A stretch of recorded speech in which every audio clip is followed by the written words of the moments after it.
মুসা আলাইহিস সালাম ফেরাউনের বাবুর্চিকে এক থাপ্পড় মারলেন রেগে মেগে। উনি থাপ্পড় মারছিলেন আদব শিক্ষা দেওয়ার জন্য, কিন্তু বেচারা সাথে সাথে মরে গেছে।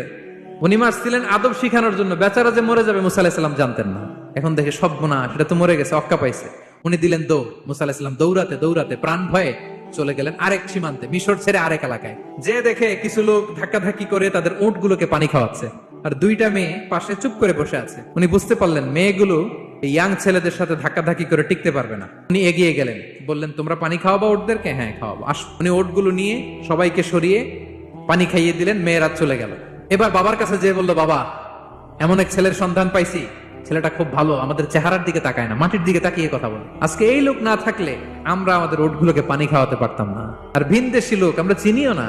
ইন্না খায়রা মান ইস্তাজারতাল খাবিয়ুল আমিন। বাবা কাজ করেন, আমাদের তো রাখাল লাগবে, আমাদের দেখভাল করার জন্য তো একজন সুপারভাইজার দরকার, এই ছেলেকে আপনি কাজে রেখে দেন।